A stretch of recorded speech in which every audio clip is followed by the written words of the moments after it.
बिस्मिल्लाहिर्रहमानिर्रहीम, अस्सलाम वालेकुम। Welcome to quick review. और क्विक रिव्यू के अंदर आज एक और पॉलिटिकल साइंस का जो टॉपिक है हम डिस्कस करने जा रहे हैं सिलेक्टेड कॉन्स्टिट्यूशंस के बीच में से।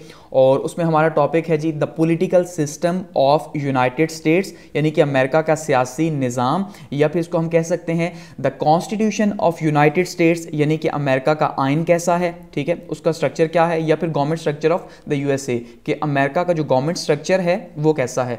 तो ये तीनों जो है एक ही चीज़ को प्रेफर करते हैं, वो क्या है, एक बताते हैं कि भाई जो सियासी निज़ाम है अमेरिका के अंदर वो कैसा है, वहाँ पे जो ढांचा है हुकूमत का वो किस तरह का है, वहाँ पे अगर प्रेसिडेंशियल सिस्टम है तो कैसे है, उसकी पावर्स क्या हैं, सेनेट है, कांग्रेस है, ये सारे के सारे पॉइंट्स हम वन बाय वन इसमें डिस्कस करते चले जाएंगे और देखेंगे कि अमेरिका के अंदर जो उनका सियासी निज़ाम है, जो पॉलिटिकल सिस्टम है वो किस तरह का है।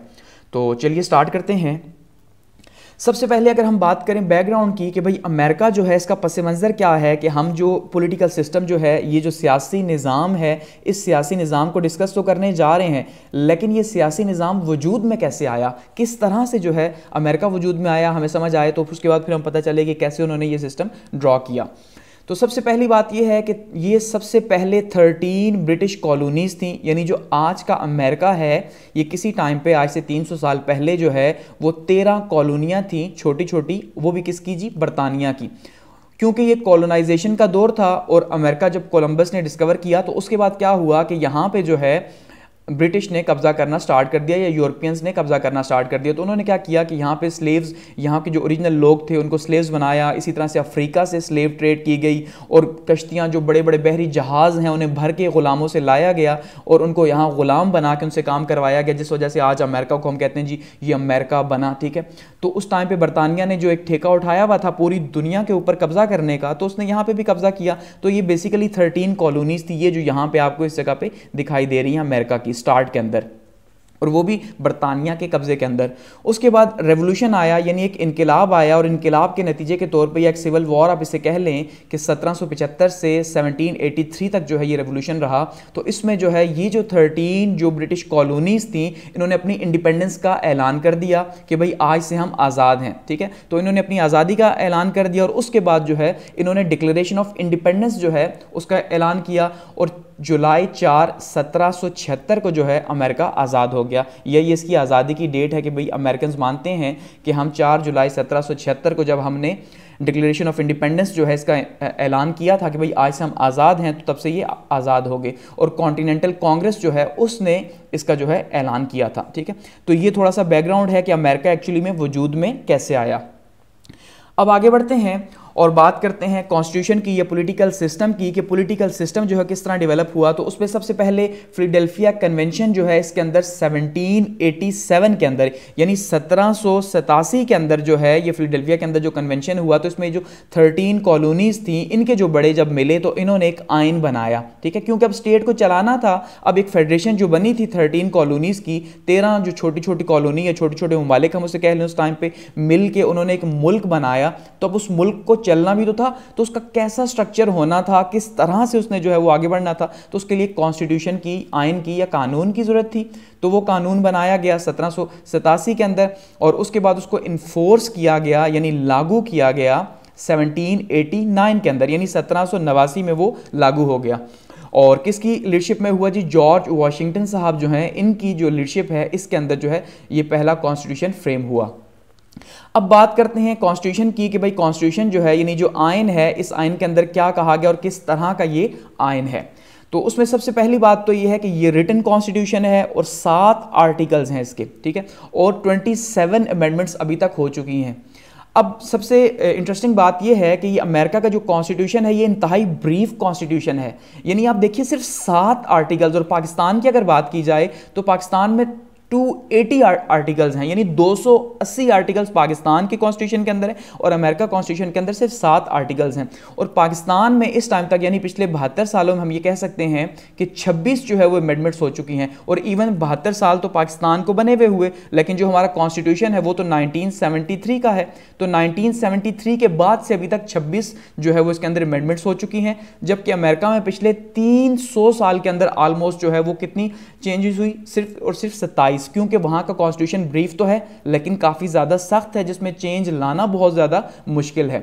और ये एक रिट कॉन्स्टिट्यूशन है।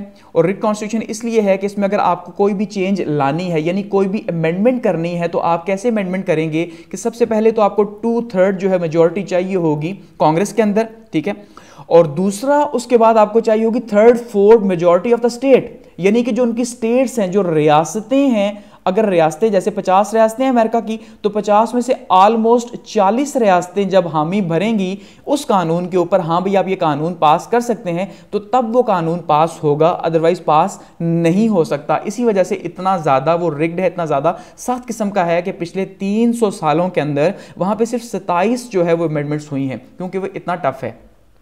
इसके अलावा क्या है जी, बाइकैमरल लेजिस्लेशन है। बाइकैमरल यानी कि 2 ऐवानी मुकन्नना है, ठीक है। अब जैसे पाकिस्तान के अंदर पार्लियामेंट कहा जाता है पॉलिटिकल, ये जो हमारी ऐवानी मुकन्ना है, ठीक है, तो वो भी बाइकैमरल है, लेकिन वहां पे अमेरिका के अंदर उसको कहा जाता है कांग्रेस। यहां पे पार्लियामेंट, वहां पे उसको कांग्रेस कहा जाता है। और इसी तरह इसके 2 हाउसेज हैं। जो लोअर हाउस है उसको कहते हैं हाउस ऑफ रिप्रेजेंटेटिव, यानी जो डायरेक्टली इलेक्ट होकर आते हैं, जिसको हम पाकिस्तान के अंदर कौमी असम्बली कहते हैं, ठीक है। तो वहां पे हाउस ऑफ रिप्रेजेंटेटिव्स है और 435 मेंबर्स जो हैं हाउस ऑफ रिप्रेजेंटेटिव के हैं। और इसी तरह से जो अपर हाउस है वो है सेनेट और 100 मेंबर्स इसके हैं। और हर रियासत से 2 लोग इसमें जो है वो शामिल होते हैं। इसी वजह से सेनेट को the most powerful house, upper house कहा जाता है दुनिया के अंदर, अमेरिका के सेनेट को, ठीक है। तो यहां पे 100 लोग शामिल हैं। पाकिस्तान के भी अपर हाउस को सेनेट ही कहा जाता है। उसके बाद अगर बात करें तो ये फेडरल सिस्टम है। 50 स्टेट्स हैं, यानी कि 50 रियासतें हैं, और रियासतें क्या हैं, आज़ाद हैं, समझिए। तो एक फेडरेशन के थ्रू ये जुड़ी हुई हैं, यानी अपने कॉन्स्टिट्यूशन के थ्रू ये जो है जुड़ी हुई हैं। और पाकिस्तान भी एक फेडरेशन है, जैसे देखा सूबे आज़ाद हैं और फिर भी वो इस्लामाबाद के अंदर या सेंटर के अंदर जो है वो काम करते हैं। तो इसी तरह ये फेडरल सिस्टम है। सेपरेशन ऑफ पावर है। सेपरेशन ऑफ पावर यानी कि एग्जीक्यूटिव है, लेजिस्लेटिव है और जुडिशरी, और तीनों एक दूसरे से अलग काम करते हैं और एक दूसरे के ऊपर चेक एंड बैलेंस भी रखते हैं। चेक एंड बैलेंस भी है। चेक एंड बैलेंस मतलब यही कि एग्जीक्यूटिव जो है कोई काम भी खुद से नहीं कर सकती, लेजिस्लेटिव कुछ खुद से नहीं कर सकती, या जुडिशरी कोई भी इलीगल काम नहीं कर सकती, क्योंकि उनके ऊपर चेक एंड बैलेंस का एक सिस्टम मौजूद है उनके कॉन्स्टिट्यूशन के अंदर। और सेपरेशन ऑफ पावर का पर्पस भी यही होता है कि वहां पे चेक एंड बैलेंस हो सके। उसके बाद अगर बात करें तो प्रेसिडेंशियल सिस्टम है। जैसे पाकिस्तान के अंदर पार्लियामेंट्री सिस्टम है, तो वहां पे प्रेसिडेंशियल सिस्टम है, यानी कि जो सदर है वो क्या है, वो वहां कुल का हम मान सकते हैं कि भाई सारे इख्तियारात उसी के पास हैं, गो कि वो मिस यूज उन्हें नहीं कर सकता, लेकिन फिर भी जो है वो हेड ऑफ द स्टेट है। इसी तरह से वाइस प्रेसिडेंट वहाँ पे होता है, यानी कि सदर साहब हैं और उसके नीचे जो है वाइस प्रेसिडेंट साहब मौजूद हैं। फंडामेंटल राइट्स जो हैं उनको डिक्लेयर किया गया कॉन्स्टिट्यूशन के अंदर। आपने देखा क्योंकि अमेरिका जो है असल में कालों का मुल्क था। अब ये ज़रा काले गोरे का एक आपने देखा आज भी झगड़ा वहाँ पे मौजूद है। पिछले साल भी कितना ज़्यादा हंगामा हुआ इसके ऊपर, इस साल हुआ। तो वहाँ पे जो ओरिजिनल नेटिव लोग हैं वो काले हैं, ठीक है। और अब ये जो अमेरिकन हैं, ये जो अभी उसके ऊपर रूल कर रहे हैं, जिसको हम कहते हैं, ये तो असल में जो है ये गोरे थे जिन्होंने आके कब्जा किया था। तो इस वजह से फंडामेंटल राइट्स अभी भी यहाँ पे वहाँ पे एक इशू है, लेकिन फंडामेंटल राइट्स को वहाँ कहा गया कि भाई काला है गोरा है, वहाँ पे हर एक के लिए राइट्स एक जैसे होंगे। और उसके अलावा एक मजे की बात यह है कि वहाँ पे ड्यूल सिटीजनशिप है। ड्यूल सिटीजनशिप से मुराद ये है कि भाई एक बंदा जो है उसके पास दो जो है वो अपने पास आईडी कार्ड्स होंगे या आइडेंटिटीज़ होंगी। एक वो जिस रियासत से उसका ताल्लुक है, ठीक है। अगर एक बंदा जो है वो फिलाडेल्फिया से है तो एक तो उसके पास उसका आईडी होगा, और दूसरा जो है वो अमेरिकन है तो दूसरा उसके पास जो है अमेरिकन होने का जो है वो आईडी होगा। तो उसका मतलब दो जो है उसके पास शहरियतें मौजूद होंगी अमेरिका के अंदर। और लिमिटेड गवर्नमेंट है, यानी कि लोग आज़ाद हैं, लिबरलिज्म है, आज़ादी है। इस वजह से जो गवर्नमेंट है उसका कंट्रोल लोगों के ऊपर कम से कम है। लिमिटेड का मतलब ये है, ठीक है, लोगों की आज़ादी ज़्यादा है। तो ये कुछ जो फीचर्स हैं वो क्या हैं, जो फीचर्स हैं अमेरिकन कॉन्स्टिट्यूशन के, यूएस कॉन्स्टिट्यूशन के। आगे बढ़ते हैं और बात करते हैं सबसे पहले जी द यूएस प्रेसिडेंट की, यानी कि अमेरिकन सदर की, कि अमेरिका के जो सदर साहब हैं वो उनके पास क्या क्या पावर्स हैं, उसके लिए क्या क्या शराइत हैं। सबसे पहले अगर हम बात करें रिक्वायरमेंट्स की, क्या शराइत हैं, कौन बंदा जो है वो अमेरिका का सदर बन सकता है, तो उसमें पहली शर्त क्या है, सबसे पहले तो उसकी एज होनी चाहिए 35 साल जी। अब जैसे पाकिस्तान के अंदर है 45 साल, तो वहाँ पे क्या है 35 साल। दूसरा शर्त ये है कि 14 साल से एटलीस्ट वो अमेरिका के अंदर रह रहा हो, ठीक है, यानी 14 साल से अमेरिका का शहरी हो, ये दूसरी शर्त है। और इसके अलावा ये डायरेक्ट वोटिंग भी होती है और इलेक्टोरल कॉलेज जो है उसके थ्रू भी जो है चूज़ किया जाता है। जैसे अभी आपने देखा ये जो बाइडेन साहब हैं जो कि अभी कुछ दिन पहले जो है वो अमेरिका के नए सदर बने हैं। और टर्म जो है 4 ईयर्स होती है इसकी, यानी कि 4 साल की टर्म होती है। जैसे हमारे पास 5 साल की है तो वहाँ पे 4 साल की होती है। और अब जो है वहाँ पे ये अमेंडमेंट हुई है कि कोई भी बंदा 2 बार से ज़्यादा जो है वो सदर इलेक्ट नहीं हो सकता, ठीक है। और सदर साहब बैठते कहाँ पे हैं या उनका ऑफिस कहाँ पे है जी? व्हाइट हाउस के अंदर है, वाशिंगटन डीसी के अंदर। और सदर को उतारा कैसे जाता है, रिमूवल्स की कैसे होगी? मर गया तो ठीक, नहीं तो उसकी इम्पीचमेंट होगी। इम्पीचमेंट यानी कि मुआवजा होगा, और वो भी 2/3 जो है कांग्रेस के अंदर अगर मेजॉरिटी होगी अपोजिशन की और उसके थ्रू अगर वो मुआवजा करेंगे तो सदर जाएगा, अदरवाइज सदर साहब नहीं जाएंगे। तो ये कुछ रिक्वायरमेंट्स हैं। अब बात करते हैं ड्यूटीज़ की और पावर्स की कि भाई क्या क्या पावर्स हैं या क्या क्या ड्यूटीज़ हैं अमेरिकन प्रेसिडेंट की, कि भाई कौन कौन सी जो उनकी ऐसे काम है जो उन्होंने करने ही करने हैं। सबसे पहली बात तो ये है एग्जेक्टिव पावर्स है उनके पास, यानी एग्जेक्टिव पावर का मतलब क्या है कि सबसे पहले उनके पास सरबराही ताकत है कि भाई वो मुल्क के सरबराह हैं। तो इसका मतलब पूरे का पूरा कंट्रोल जो है मुल्क का वो किसके पास है? वो सारे का सारा अमेरिकन प्रेसिडेंट के पास कंट्रोल है मुल्क का या मुल्क के हर इदारे का, ठीक है। और एग्जेक्टिव पावर्स के अंदर क्या क्या पावर्स हैं? पहले नंबर पे एग्जीक्यूशन ऑफ लॉज हैं, यानी कि कानून जो है उसको लागू करना सबसे पहला काम है सदर साहब का कि वो कानून को लागू करेंगे मुल्क के अंदर। दूसरा क्या है? काउंसिल ऑफ मिनिस्टर्स जो हैं, यानी कि उनके जो मिनिस्टर्स हैं उनको उनकी जो काउंसिल है उसको हेड करना, ये दूसरा काम है। और थर्ड पे क्या है? सुपरविजन ऑफ स्टाफ है जो कि 67,000 के करीब जो है 6700 के करीब सॉरी जो है ये इनका सुपरविजन का स्टाफ है जो इनके नीचे यानी सदर साहब के नीचे डायरेक्टली जो है वो आता है, जिसको मैनेज करना इनका काम है। और एग्जेक्टिव ऑर्डर्स जो हैं इनका काम है, एग्जेक्टिव ऑर्डर्स जितने भी हैं यानी जो ऑर्डर्स दिए जाते हैं किसी भी इदारे को इनकी तरफ से होते हैं। डायरेक्टिंग एजेंसीज जो एजेंसीज हैं जैसे CIA हो गया, FBI हो गया, तो इनको जो है डायरेक्ट करना भी सदर साहब के एग्जेक्टिव पावर्स के अंदर है। इसके अलावा अपॉइंटमेंट्स जो होती हैं, ठीक है, अब एम्बेसडर्स के अपॉइंटमेंट्स हैं या जिस तरह से मिलिट्री की अपॉइंटमेंट्स हो गई, तो ये अपॉइंटमेंट या जितनी भी हाई लेवल की अपॉइंटमेंट्स हैं वो सारी की सारी जो है वो एग्जेक्टिव पावर्स के अंदर आती हैं सदर साहब के यानी अमेरिकन सदर के पास। बात करते हैं लेजिस्लेटिव पावर्स की कि भाई सदर साहब के पास कानून बनाने की कौन कौन सी ताकत मौजूद है। तो सबसे पहली बात उनके पास लेजिस्लेटिव पावर में वीटो पावर मौजूद है, क्योंकि कानून तो तभी वो बनाएंगे जब उनके पास कोई भी लॉ आएगा जो कांग्रेस से पास होगा, और कांग्रेस से पास हो गया जब उनके पास आएगा तो उन्होंने उसे प्रूव कर देना है या प्रूव करेंगे। और अगर वो उन्हें पसंद नहीं, वो नहीं चाहते कि कानून बने, ठीक है, तो फिर क्या होगा? वो उसे वीटो कर देंगे। वीटो की पावर जो है अमेरिकन प्रेसिडेंट के पास मौजूद है, ठीक है, और ये 10 दिन के अंदर उन्होंने करना होगा। और इसके अलावा जुडिशियल पावर जो है इनके पास मौजूद है। जुडिशियल पावर में यानी कि किसी भी इसी तरह से वीटो कर सकते हैं किसी भी लॉ को, लेकिन वो बाद में फिर उसको कांग्रेस के अंदर डिबेट करके या जुडिशरी भी उसको दोबारा से लागू कर सकती है। फाइनेंशियल पावर्स इनके पास मौजूद हैं। फाइनेंशियल पावर्स में क्योंकि अब बजट जो है वो बनाना हुकूमत का काम है, तो हुकूमत के हेड जो है सदर साहब हैं, तो उसका मतलब फाइनेंशियल पावर्स इनके पास हैं। इसी तरह से फॉरेन पॉलिसी सारी की सारी ये खुद बनाते हैं, साथ में एजेंसीज को मिलाते हैं, उनके पास ये पावर है फॉरेन पॉलिसी बनाने की। डिबेट देखिए जो भी पावर्स हैं वो सारी की सारी कंसेंट के साथ हैं, बाहमी रजामंदी होगी कांग्रेस के साथ तभी जाके लागू होगा। लेकिन फिर भी यानी कि जो हम कह सकते हैं कि ज़्यादा जो पावर है किसी के पास तो वो सदर साहब के पास ही है उसकी। इसी तरह से मिलिट्री के हेड हैं या उनको अपॉइंट्स करना है तो वो सदर साहब की पावर्स हैं, अमेरिकन प्रेसिडेंट की पावर्स, ठीक है। तो ये जो है अमेरिकन प्रेसिडेंट साहब की जो है वो पावर्स और ड्यूटीज़ हैं। आगे बात करते हैं the vice president, the US vice president, कि अमेरिका का जो वाइस प्रेसिडेंट है वो क्या है। अब देखिए वाइस प्रेसिडेंट अगर बहुत सादे अल्फाज में समझें तो जो वाइस प्रेसिडेंट है इसका मतलब ये है कि जो सदर है, अब सदर अपने काम अकेले तो कर नहीं सकता और ना ही एक सदर हर काम कर सकता है। तो इसका मतलब क्या है कि सदर को एक राइट हैंड की ज़रूरत है, और वो जो राइट हैंड है वही क्या है जी? वही वाइस प्रेसिडेंट साहब है, कि वो काम जो सदर साहब उन्हें अपॉइंट करेंगे देंगे तो वो उन्होंने करने हैं। अब उसके लिए भी क्वालिफिकेशन है। सबसे पहली बात वही कि भाई 35 साल उसकी एज हो और 14 साल जो है वो अमेरिका का रिहायशी हो, क्योंकि सदर की गैर मौजूदगी में, ये सदर के मरने की सूरत में तो वाइस प्रेसिडेंट से भी सदर हैं, तो उसका मतलब क्वालिफिकेशन तो सेम होगी जो सदर की है। और टर्म ऑफ ऑफिस भी 4 साल ही होगा उतना ही। और ड्यूटीज़ क्या हैं? पॉलिटिकल विजिट्स हैं। अब जैसे मैंने कहा सदर साहब हर जगह खुद तो जा नहीं सकते हैं, तो पॉलिटिकल जो विजिट्स हैं दूसरे कंट्रीज़ में जाना या फिर जो मुल्क के अंदर जो विजिट्स हैं उनमें जो है वो वाइस प्रेसिडेंट साहब जो है वो जाया करेंगे। इसके अलावा सक्सेशन है कि सदर अगर मर गया, ठीक है, या पागल हो गया, कुछ भी हो गया, तो अब फ़ौरन से उसकी सीट तो खाली है, तो वो जो सीट खाली है उस सीट पर कौन बैठेगा? उस सीट पर वाइस प्रेसिडेंट साहब बैठेंगे क्योंकि वो सदर बन चुके हैं। और प्रेसिडेंट ऑफ सेनेट है। इसी तरह से जो सेनेट है ठीक है। सेनेट के सदर जो हैं वो कौन होगा जी? सेनेट का सदर वाइस प्रेसिडेंट होगा।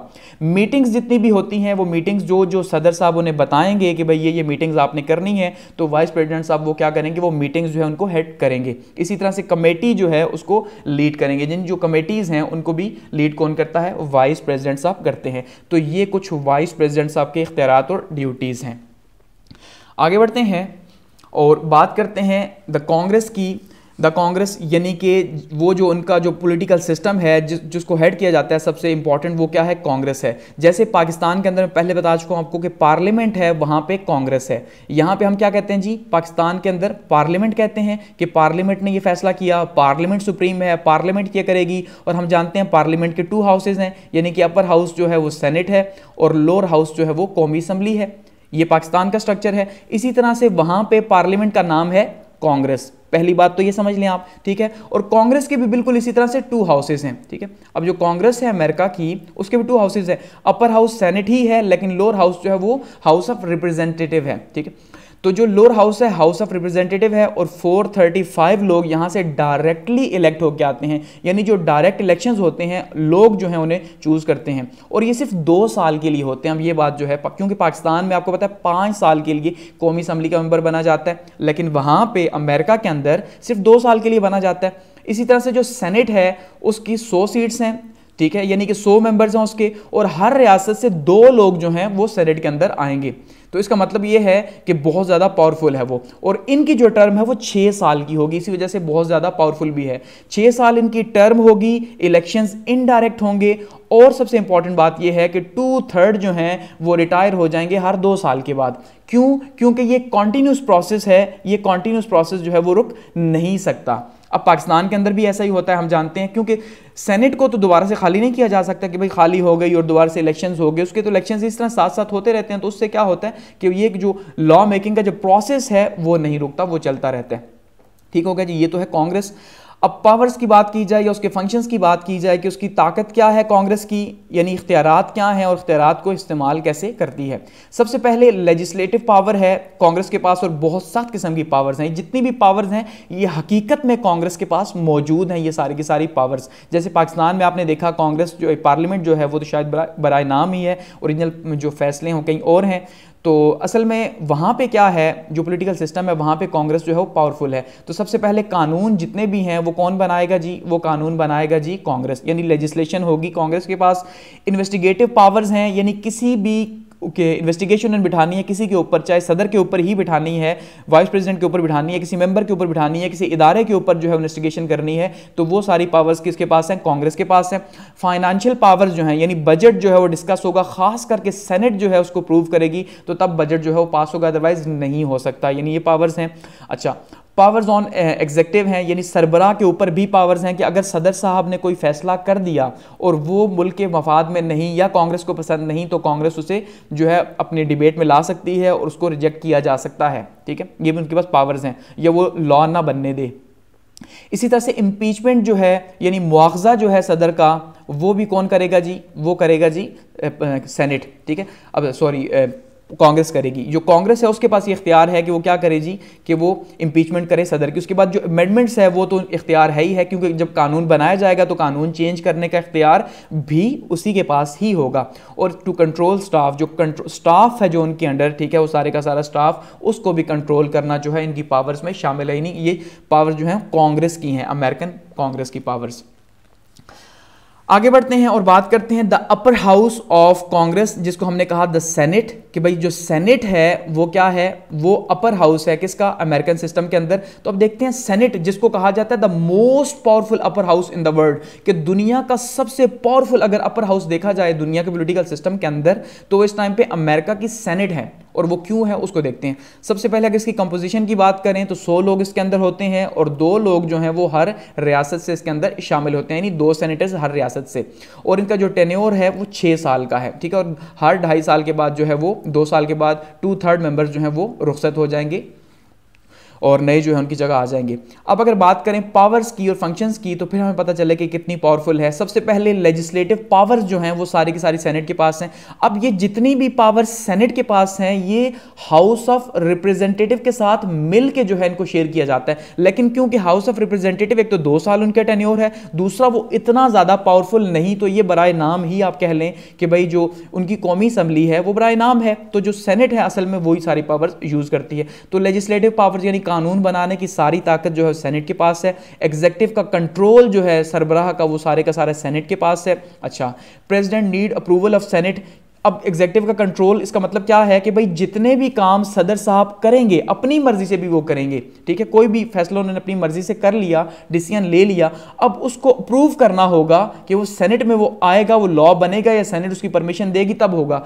अब जैसे कि लेट्स सपोज अपॉइंटमेंट है कि पाकिस्तान के लिए अगर उन्होंने किसी बंदे को अपॉइंट कर दिया एज एम्बेसडर, तो अब क्या होगा कि उसकी मंजूरी कौन देगा? उसकी मंजूरी जो है वो कांग्रेस देगी, सेनेट देगी, तब जाके सदर साहब उसको परमिट यहां कर सकते हैं, अदरवाइज नहीं कर सकते। जुडिशियल पावर्स हैं, ठीक है जी। अपॉइंटमेंट ऑफ जजेस है, जितने भी जजेस की अपॉइंटमेंट है वो सारी की सारी कहां से होती है? वो सेनेट के थ्रू होती है। सेनेट जो है जजेस अपॉइंट करती है और सेनेट ही जो है जजेस को रिमूव भी कर सकती है उनकी इंपीचमेंट के थ्रू। फाइनेंशियल पावर्स हैं, जितनी भी यानी कि जो पैसे से रिलेटेड जो लेन देन है, जो डिबेट है, वो सारी की सारी सेनेट के अंदर होती है। सेनेट जो है वो डिबेट करती है कि बजट पास करना है या नहीं करना, या बजट में नए टैक्सेस लगाने हैं या नहीं लगाने, ये सारी की सारी डिबेट। अच्छा, अपॉइंटमेंट ऑफ कमेटीज़ है, जो कमेटी की अपॉइंटमेंट है या इन्वेस्टिगेशन की जो कमेटी बनाई जाती है खास करके, वो सारी की सारी किसके पास है जी? सेनेट के पास है।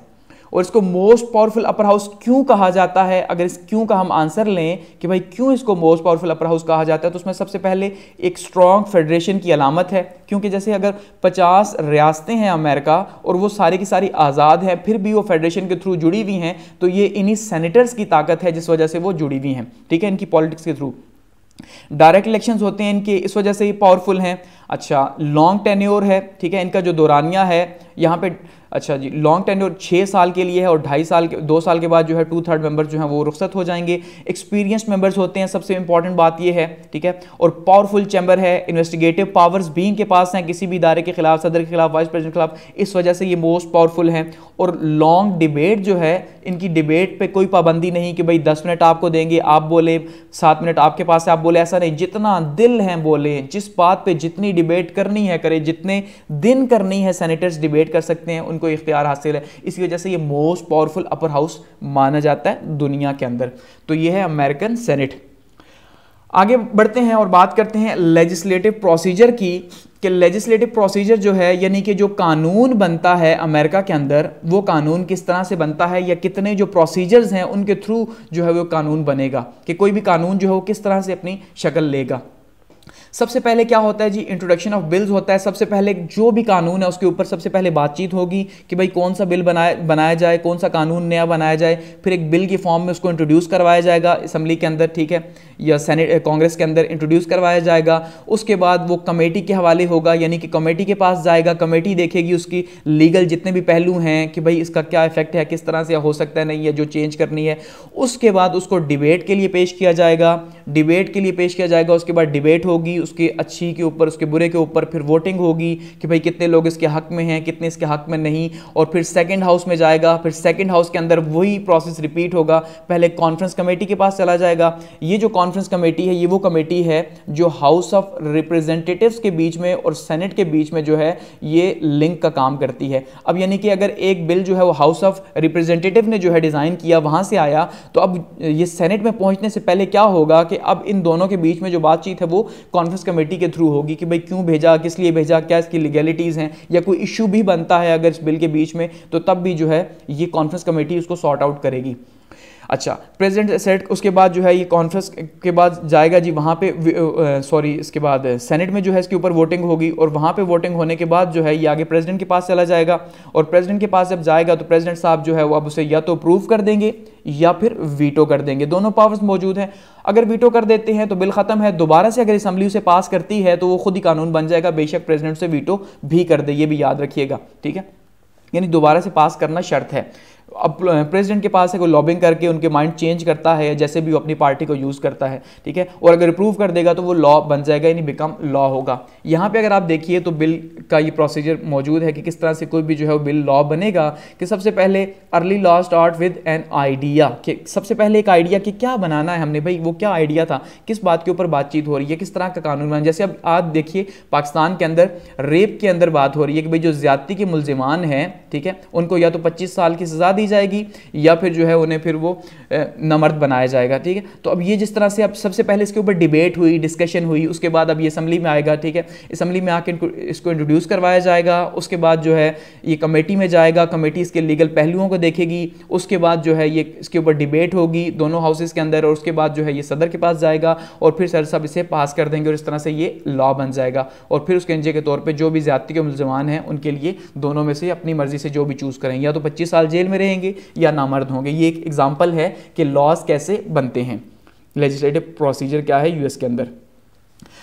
आगे बढ़ते हैं और बात करते हैं कमेटी सिस्टम की, कि भाई यूएस के अंदर जो है वो कमेटी सिस्टम क्या है उस सेनेट के अंदर, और कमेटी सिस्टम जो है वो किस तरह से काम करता है। सबसे पहले तो समझ लें 6 तरह की कमेटीज होती हैं यूएस सेनेट के अंदर, ठीक है, यानी 6 तरह की कमेटीज हैं डिफरेंट काम करने के लिए। अब सबसे पहले जो है वो स्टैंडिंग कमेटी है। स्टैंडिंग कमेटी एक परमानेंट कमेटी होती है, और ये परमानेंट कमेटी क्या है कि जब कोई भी बिल बनता है या कोई भी डिबेट होती है, ठीक है, तो वो डिबेट जो है वो क्या होगी, सबसे पहले स्टैंडिंग कमेटी के पास आती है। और स्टैंडिंग कमेटी जो है वो स्टैंडिंग कमेटी दोनों हाउसेस की, चाहे वो हाउस ऑफ रिप्रेजेंटेटिव की है या सेनेट की है, दोनों के अंदर मौजूद होती है। तो दोनों के अंदर जब मौजूद होगी तो वो देखेगी उसके लीगल पहलुओं को, या उसके ऊपर जो बातचीत करनी होगी वो देखेगी, ताकि असम्बली में पहुंचाने से पहले चीज़ को देखा जाएगा वो किस शक्ल में नजर आएगी या कैसी है वो, ठीक है। दूसरे नंबर पे स्पेशलाइज्ड स्टैंडिंग कमेटी है, ये परमानेंट नहीं होती। अब ये जो स्टैंडिंग कमेटी है ये अपना काम मजीद अगर उसको मजीद लोअर लेवल पे लेके जाना है, मजीद उसके ऊपर काम करवाना है, तो क्या करेगी, एक स्पेशलाइज्ड स्टैंडिंग कमेटी बना देगी कि भाई आप जो है इसके ऊपर काम करें और इस बिल के ऊपर आप देखें कि भाई इसके अंदर क्या क्या काम हो सकता है या जो भी डिबेट हो रही है वहां पे। और नंबर 3 पे स्पेशलाइज्ड कमेटी होगी, और स्पेशलाइज्ड कमेटी जो है ये अब किसी भी काम के लिए, यानी कोई भी खास किस्म का कोई बजट है या कुछ भी इस तरह का है, तो उसके ऊपर डिबेट के लिए या उसके ऊपर काम के लिए स्पेशलाइज्ड कमेटी जो है वो बनाई जाएगी। उसके बाद फिर एक जॉइंट कमेटी है। जॉइंट कमेटी जैसे नाम से ही पता है कि ये सेनेट और हाउस ऑफ रिप्रेजेंटेटिव के बीच में जो है ये काम करेगी, यानी दोनों हाउसेज जो हैं उसके बीच में ये जॉइंट कमेटी काम करेगी। उसके बाद फिर एक सिलेक्ट या इन्वेस्टिगेटिव कमेटी होती है। सिलेक्ट जैसे नाम है या इन्वेस्टिगेटिव है कि वो इन्वेस्टिगेशन के लिए खास करके बनाई जाती है कि इन्वेस्टिगेशन की जाए, किसी के ऊपर भी किसी तरह से भी इन्वेस्टिगेशन बिठाई जाए, ठीक है, उसके लिए होगी। और लास्ट पे जो है कॉन्फ्रेंस कमेटी होगी। कॉन्फ्रेंस कमेटी क्या है, ये भी दोनों हाउसेस के बीच में काम करती है कि जब भी कोई इशू पैदा होता है, जैसे कि लोअर हाउस जो है उसके बीच में या अपर हाउस के बीच में कोई इशू पैदा हुआ, किसी बिल के ऊपर कोई कंसल्ट करना है, कोई बातचीत करनी है, तो वो कॉन्फ्रेंस कमेटी के थ्रू ही होगा, ठीक है। और ये जो कॉन्फ्रेंस कमेटी है इसके पास ये इख्तियार होगा कि वो बातचीत कर सके। तो ये जो है ये 6 तरह की कमेटीज़ हैं यूएस के अंदर, यूनाइटेड स्टेट्स के सेनेट के अंदर, और मोस्टली यही कमेटीज़ हर जगह पे मौजूद होती हैं। नेक्स्ट बात करते हैं जी द यूएस सुप्रीम कोर्ट की, कि सुप्रीम कोर्ट जो है उसके क्या इख्तियारात हैं यूएस के अंदर और किस तरह से वो काम करता है। सबसे पहली बात तो ये है कि सुप्रीम कोर्ट 9 जजेस होते हैं, लेकिन मज़े की बात यह है कि ये फिक्स नहीं, यानी कहीं पे ये लिखा हुआ नहीं है कि भाई 9 ही जज जो हैं वो सुप्रीम कोर्ट के अंदर हो सकते हैं, ज़्यादा भी हो सकते हैं, लेकिन मोस्टली 9, जैसे अब उन्होंने एक बगैर लिखे हुए मान लिया कि 9 ही जजेस होंगे, तो 9 जजेस हैं।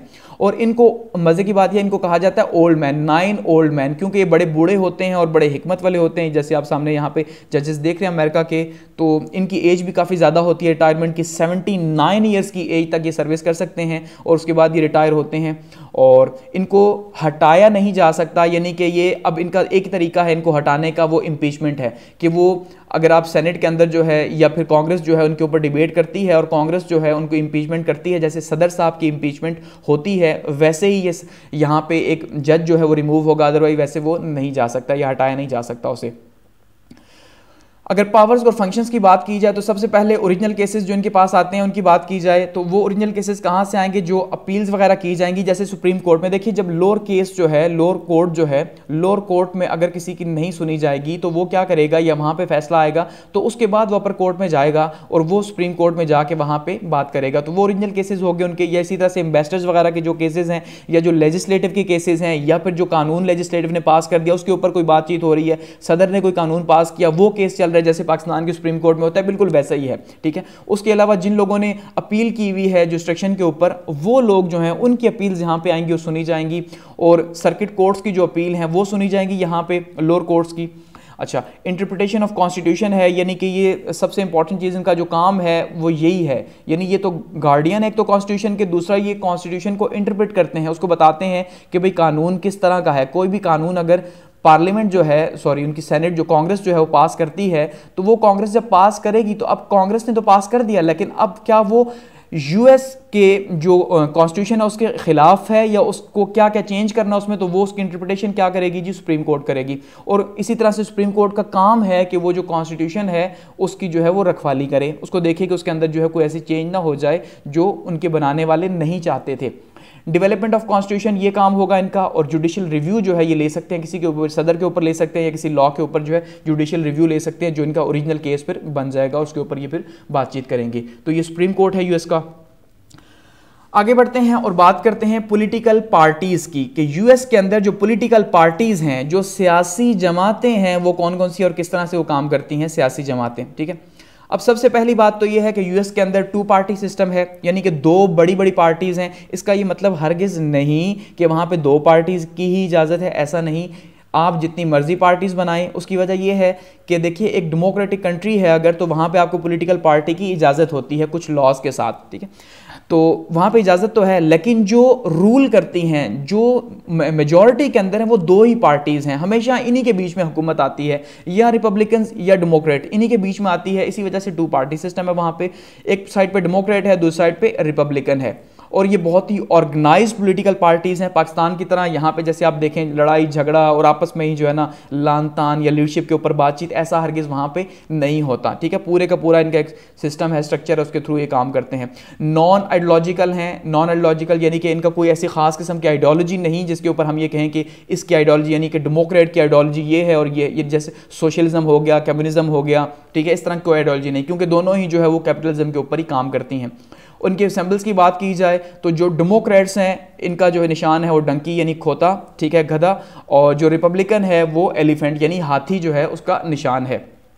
तो इस टाइम पे आप ये देखिए सामने एक साइड पे जो है ये हमें एलिफेंट नज़र आ रहा है, रिपब्लिकन का निशान, और दूसरी साइड पे जो है ये डेमोक्रेट का है। तो इस टाइम पे अगर हम बात करें कि सदर कौन है, तो वो खोते वाली पार्टी के सदर हैं, हम सादे अल्फाज में ही कह सकते हैं। ये जो डेमोक्रेट हैं इनके जो सदर इस टाइम पे इलेक्ट हुए हैं, यूएस के नए सदर जो हैं। अच्छा, प्रोग्राम्स दोनों के सेम होंगे, यानी कि ऐसा हरगिज़ नहीं कि जैसे अब पाकिस्तान के अंदर अगर बात करें पीपल्स पार्टी की, तो वो लिबरल और सोशलिस्ट पार्टी थोड़ा सा ज़्यादा खुद को मनवाती है, तो कैपिटलिस्ट ही, लेकिन लिबरल जैसे वो कहती है कि भाई हम लेफ्ट विंग की पार्टी हैं। ठीक है, इस तरह से अगर बात करें पीटीआई की या पीएमएलएन की, तो वो क्या है, वो कंजर्वेटिव पार्टीज़ हैं। तो इसी तरह से इनकी आइडियोलॉजीज डिफरेंट है, लेकिन वहाँ पर आइडियोलॉजी सेम ही है, और सेम क्या है, दोनों ही कैपिटलिज्म की, सरमायादारी की जो है वो सपोर्टर हैं, सरमायादाराना निज़ाम को ही जो है वो सपोर्ट करती हैं। पॉलिटिकल कल्चर बनाने में बहुत अहम रोल अदा करती हैं। ऐसा नहीं कि भाई झगड़ा हो, जैसे अभी आज देखा आपने पाकिस्तान के अंदर आजकल क्या हो रहा है कि पीडीएम बनी हुई है पाकिस्तान डेमोक्रेटिक मूवमेंट के, भाई हुकूमत के खिलाफ है, हुकूमत जीत के आई तो अब वो उसके खिलाफ जो है कहते हैं भाई ये 2 नंबर तरीके से जीती, धांधली से जीती, व्हाट्सोएवर। वहां पे पॉलिटिकल कल्चर क्या है कि भाई एक शख्स जीत गया तो उसको मानो सिंपल वो जीत गया। ठीक है, अब जैसे ट्रंप साहब ने कह दिया कि धांधली हुई है, लेकिन अब उसके ऊपर ये नहीं कि आप जो है हुकूमत को ना माने, उसके खिलाफ रोडों पर आ जाएं, स्टेट को नुकसान पहुंचाएं, तो ये बहुत बड़ा प्रॉब्लम है। और रोल ऑफ मनी जो है वो तो आपको पता है दुनिया के हर मुल्क में, और खास करके जहां कैपिटलिज्म है, सरमायादारी है, वहां पे मनी का रोल यानी पैसे का रोल जो है सियासत के अंदर, वो तो हमें देखने को मिलेगा ही मिलेगा। ठीक है, तो ये पॉलिटिकल पार्टीज हैं।